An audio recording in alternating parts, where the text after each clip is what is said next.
নমস্কার বন্ধুরা, আমার রান্নাঘরে আপনাদের স্বাগত। আশা করি সবাই ভালো আছে।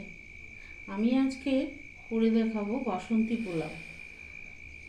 এই বাসন্তী পোলাও রান্না করতে আমি একটা কড়াইতে ঘি দিয়ে দিলাম।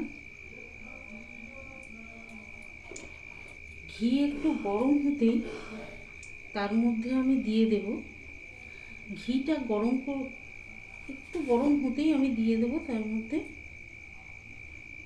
হলুদ।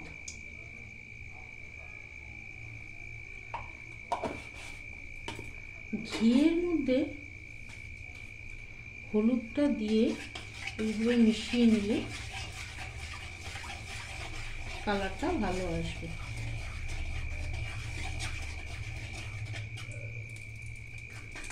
এবার এর মধ্যে আমি কিছু ফোড়ন দিয়ে দেব।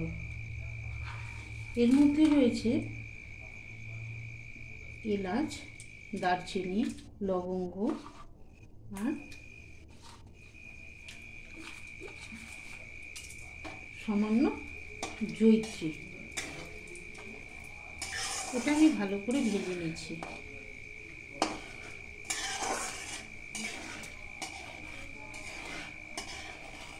এটা ভাজা হয়ে যাওয়ার পরে আমি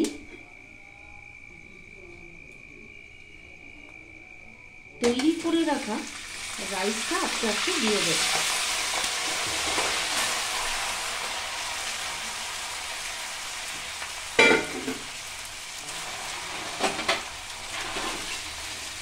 বন্ধুরা, অনেকেই এটা চাল আর জল একসঙ্গে করে বসিয়ে দেয়। আমি কিন্তু সেটা করি না। আমি আগে ভাতটা তৈরি করে নিয়েছি। ভাতটা তৈরি করে ফ্যানের মাঠটা ঝরিয়ে রেখে দিয়েছি। তারপর সেটাকে আমি এই ঘিয়ের মধ্যে আস্তে আস্তে করে ভেজে নেব।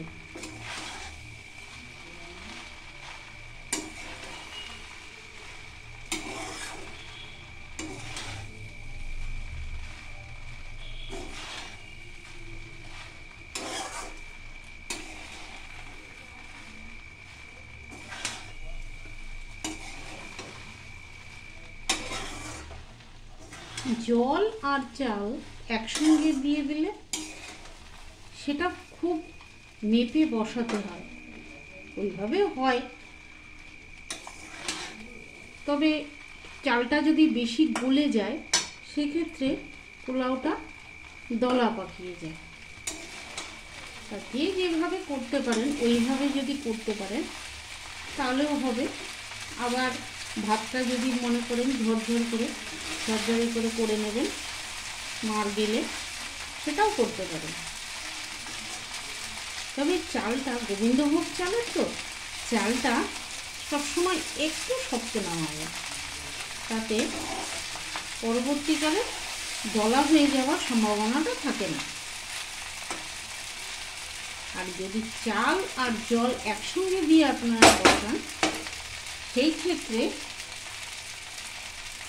যে পরিমাণ চাল নেবেন, যদি 2 কাপ চাল নেন তাহলে জলের পরিমাণটা দেবেন 4 কাপ। আর যদি 1 কাপ নেন তাহলে জল দেবেন 2 কাপ।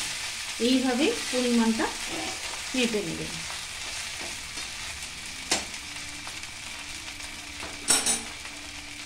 আমি ভাত রেডি রান্না করি, তবেই করছি।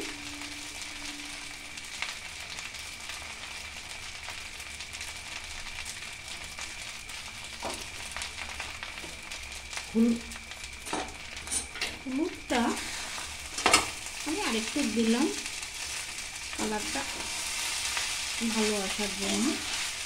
তবে ঘিয়ের মধ্যে হলুদটা যদি গুলিয়ে নেন, ঘিটা একটু গরম করেই যদি এর মধ্যে হলুদটা গুলিয়ে নেন, তাতে কালারটা খুব ভালো আসে। এবার আমি এর মধ্যে দিয়ে দেব আদা বাটা। আদাটাকে আমি ছিলে রেখেছিলাম। এবার শেষের মধ্যে আমি আদা বাটাটা দিয়ে দিলাম।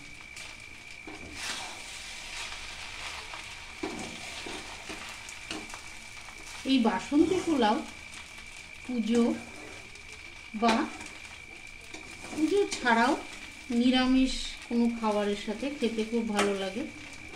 পোলাও, আলুর দম, আবার আমিষ খাবারের সাথেও খুব ভালো লাগে। কষা মাংস এর সাথে খুব ভালো লাগে। আমি সব দিয়ে এটাকে ভাজা ভাজা করে নিলাম। এবার আমি এর মধ্যে দিয়ে দেব কাজু আর কিশমিশ।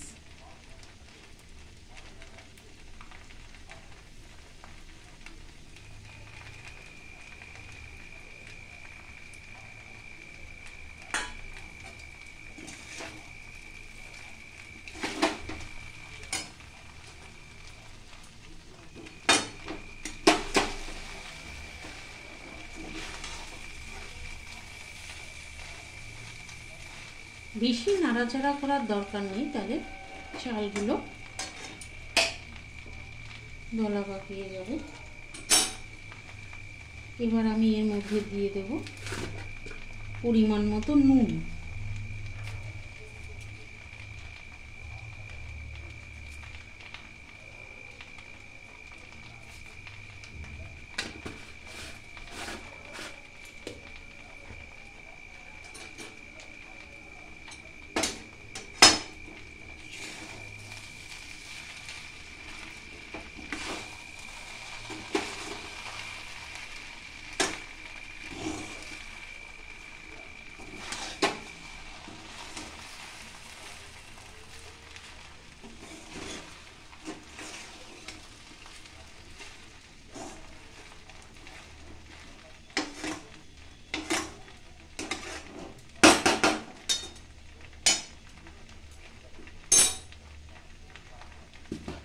এবার আমি দিয়ে দেব পরিমাণ মতো চিনি।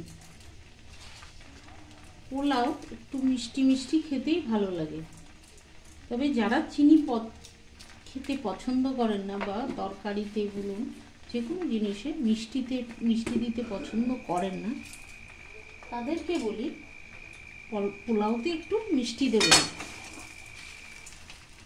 কারণ পোলাও একটু মিষ্টি না হলে ভালো লাগে না খেতে।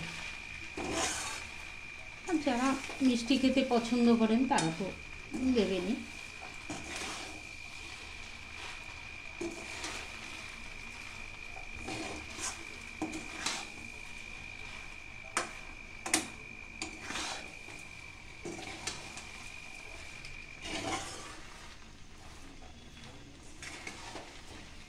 দেখুন বন্ধুরা, পোলাও রেডি। আবারও বলছি, আপনারা ভাত করে নিতে পারেন। চালটা একটু ভিজিয়ে রেখে, গোবিন্দভোগ চালটা একটু ভিজিয়ে রেখে ভাতটা করে নিতে পারেন, কিন্তু বেশি ফোটাবেন না, কারণ গোবিন্দভোগ চাল খুব কম সময়ের মধ্যে সেদ্ধ হয়ে যায়। একটু শক্ত শক্ত নামাবেন। আর যারা চাল আর জল একসঙ্গে দিয়ে করবেন, তারা 1 কাপ চালে 2 কাপ জল, 2 কাপ চালে 4 কাপ জল এইভাবেই দিয়ে করবেন। চেষ্টা করবেন যাতে ঘিটা দেওয়ার পরে ওর মধ্যে হলুদটা মিশিয়ে দিতে, তাতে কি হয় ভাতের সঙ্গে ওটা মিশতে সুবিধা হয়।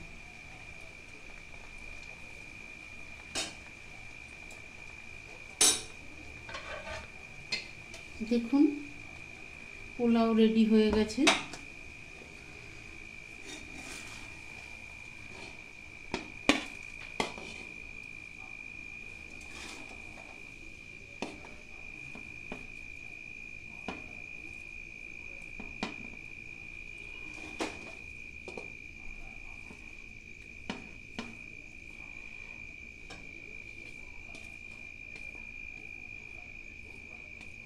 দেখুন বন্ধুরা, কি সুন্দর কালার এসেছে।